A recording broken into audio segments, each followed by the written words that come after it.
Dans cette vidéo du cours, nous allons étudier l'importance de l'encadrement en matière de communication. Ensuite, nous vous proposons une introduction à l'approche qualité dans la communication interne. Commençons par la première thématique. Autrement dit, qui peut être désigné comme responsable de la communication interne, c'est-à-dire qui est habilité ou qui est chargé de mettre en place la communication interne dans l'entreprise. Nous cherchons ainsi à déterminer son profil et sa mission. D'abord, il faut retenir que la communication constitue une bonne part des tâches des cadres de maîtrise et des cadres opérationnels.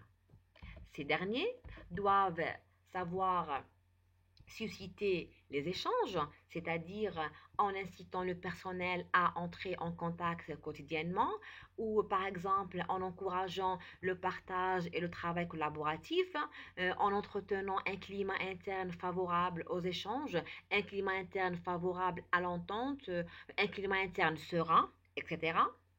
Deuxièmement, coordonner les actions, notamment à travers la mise en place d'un plan de communication interne pertinent, savoir régler les problèmes, surtout en maîtrisant la gestion des crises et en sachant résoudre les problèmes à leur source.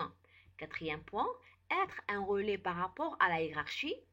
Cela veut dire d'être le porte-parole de son équipe, d'être le porte-parole de son service, voire de son entreprise, savoir endosser la responsabilité d'un échec, la responsabilité d'une erreur ou d'une mauvaise action, rapporter au supérieur les faits réels et ne pas camoufler des résultats ou des informations contraignantes, par exemple.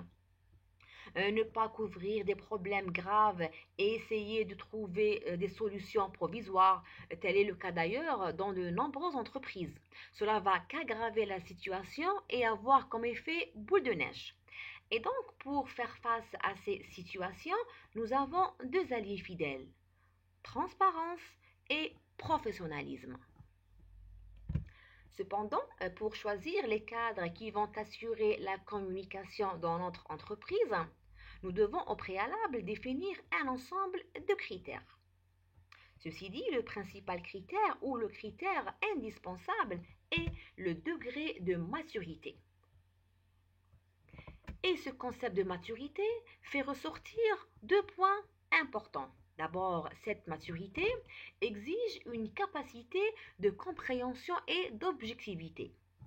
Ça veut dire que ce manager ou ce cadre doit avoir la capacité pour comprendre le propos d'une personne, la réaction d'un collègue, avoir les compétences pour comprendre un problème. Comment? Eh bien, ce manager ou ce cadre doit savoir se mettre à la place de cette personne et essayer de comprendre pourquoi a-t-elle réagi ainsi, pourquoi a-t-elle fait ça, pourquoi a-t-elle mal réagi à un conseil ou à une consigne, pourquoi veut-elle changer de poste, veut-elle changer de service, voire de démissionner, ainsi de suite. Et donc, en se mettant à la place de l'autre, on pourra facilement prendre du recul et être plus objectif dans les décisions et dans les actions à appliquer. Deuxième point fort du concept de la maturité est que cette maturité suppose la capacité de pouvoir contrôler ses émotions. C'est-à-dire que ce manager ou ce cadre doit savoir, par exemple, maîtriser son stress.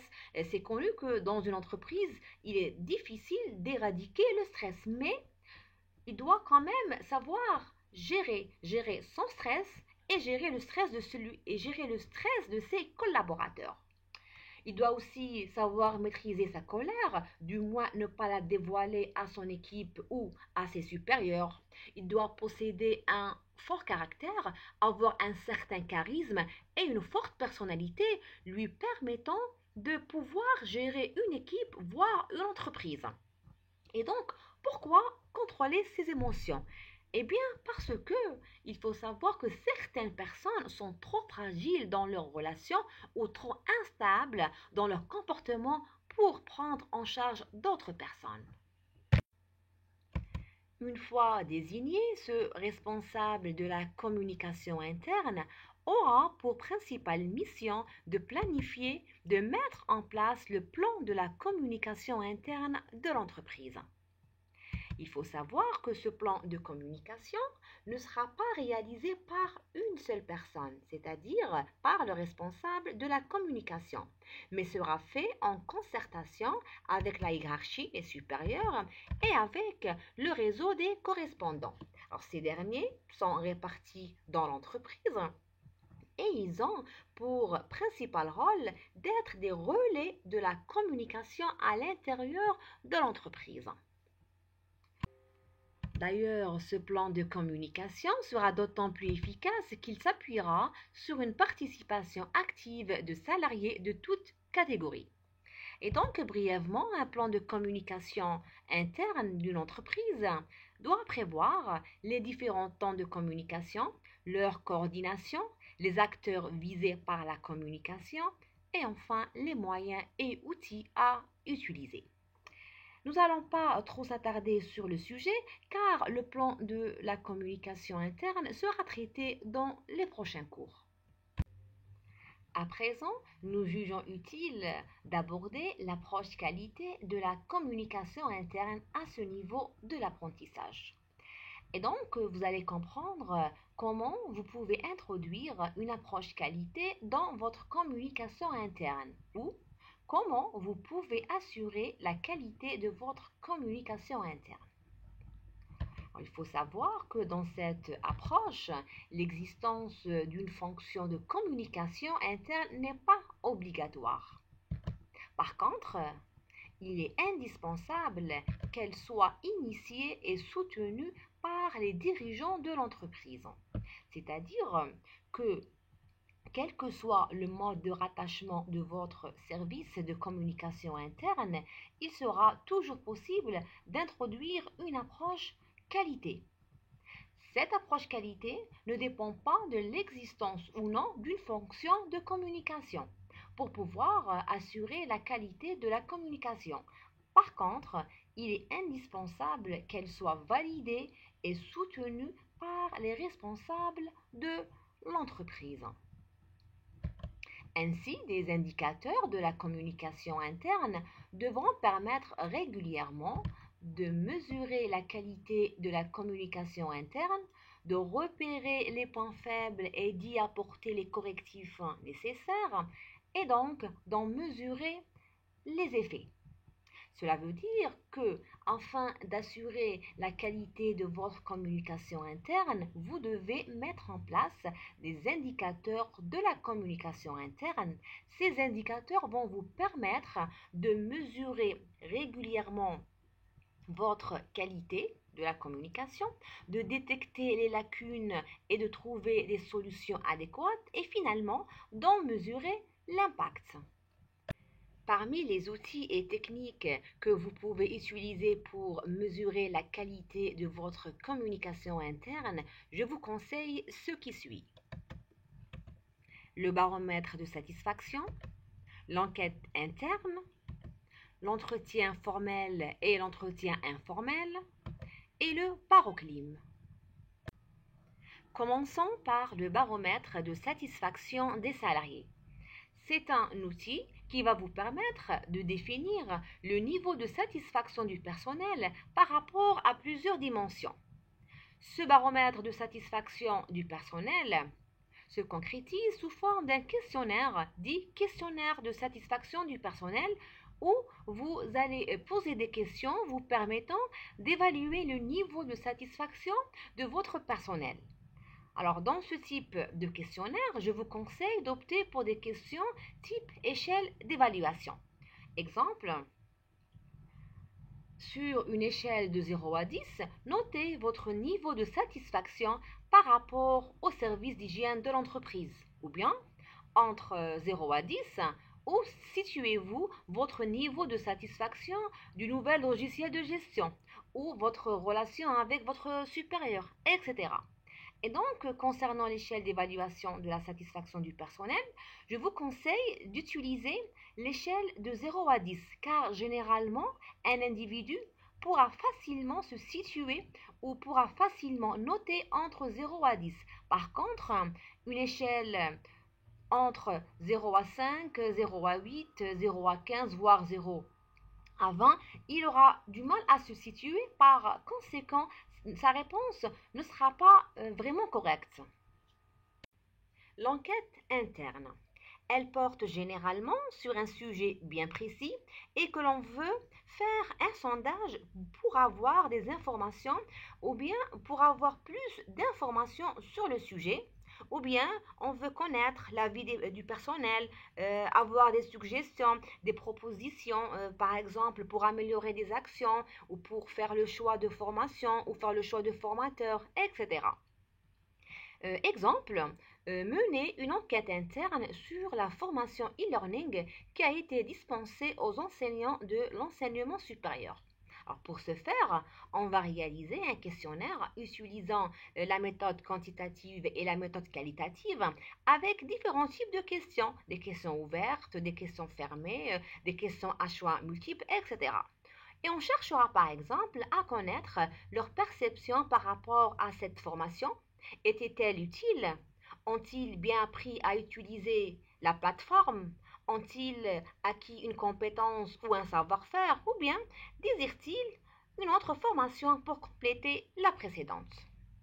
Passons à présent à une autre technique de mesure de la qualité de la communication interne, à savoir l'entretien formel et l'entretien informel. L'entretien formel est un entretien officiel type réunion, entretien annuel, entretien professionnel, etc. Alors brièvement, l'entretien annuel, c'est un entretien qui est programmé à l'avance. Il se réalise une fois par an et figure dans le plan de communication interne dans l'entreprise. C'est une réunion individuelle entre un manager et un employé ou entre un responsable de l'entreprise et un employé. Ceci pour discuter notamment de son évolution dans l'entreprise, de sa carrière, pour parler de ses réalisations, de ses créations, voire de ses échecs, ou discuter des problèmes qu'il a rencontrés durant l'année, etc. Et donc, l'entretien annuel sert à faire un état de l'activité annuelle de l'employé. L'entretien professionnel, quant à lui, se programme de manière ponctuelle, peut être réalisé plusieurs fois durant l'année selon le besoin. C'est une réunion individuelle entre un manager et un employé ou entre un responsable de l'entreprise et un employé. L'entretien professionnel sert à faire le point sur un sujet donné avec l'employé pour notamment discuter d'une éventuelle perte de productivité de l'employé concerné ou d'absentéisme répétitif ou de conflits ou des erreurs d'activité qui pèsent lourd sur l'entreprise ou bien pour lui proposer une promotion ou une mutation ou bien pour lui faire une proposition de carrière. On aura d'ailleurs l'occasion d'étudier chaque type de réunion dans les prochains cours. Passons maintenant à l'entretien informel. Alors, comme son nom l'indique, c'est un entretien hors sphère officielle. C'est des rencontres ou des bavardages pendant les pauses de café des réunions officielles ou lors des repas dans les cantines ou en dehors de l'entreprise, etc. Où vous pourrez collecter des informations précieuses, des informations spontanées vous permettant de vous aider à faire un état des lieux sur le climat interne de votre entreprise. Nous terminons avec le baroclim. C'est un mot composé de baromètre et de climat. Ça nous donne baroclim. C'est un baromètre du climat interne de l'entreprise. Et donc cet indicateur vous permettra de mesurer le climat interne de votre entreprise. On utilise la méthode quantitative par questionnaire fermé entre 40 à 60 questions d'opinion sur une échelle de 3 niveaux de satisfaction. Le premier niveau de satisfaction, pas du tout satisfait. Deuxième niveau de satisfaction, satisfait. Troisième niveau de satisfaction, très satisfait. Il faut savoir que certaines personnes utilisent une échelle à 4 niveaux de satisfaction en ajoutant peu satisfait. Exemple, Quelle est votre perception de l'utilisation de l'emailing pour vous informer sur d'éventuelles réunions programmées par la direction? Avec 4 niveaux de satisfaction, on aura pas satisfait, peu satisfait, satisfait, très satisfait. Et donc le problème qui se pose ici est que chez certaines personnes, le niveau de satisfaction peu satisfait peut soit tirer vers pas satisfait, soit tirer vers satisfait. Ceci dépendra de l'état d'âme de la personne interrogée. Si elle a bon moral, elle va cocher sur satisfait. Par contre, si elle est en mauvaise humeur, elle cochera sur pas du tout satisfait, alors qu'en vérité, elle est satisfaite. C'est d'ailleurs le cas pour le pas d'accord et le pas du tout d'accord. Et donc, je vous conseille d'utiliser 3 niveaux de satisfaction. Le négatif pour le pas satisfait, le moyen pour satisfait et le positif pour très satisfait. Ce cours est achevé. Pour me poser des questions, n'hésitez pas à me contacter via la messagerie de la plateforme e-learning. À présent, je vous invite à passer le quiz du cours 5 pour accéder au prochain cours.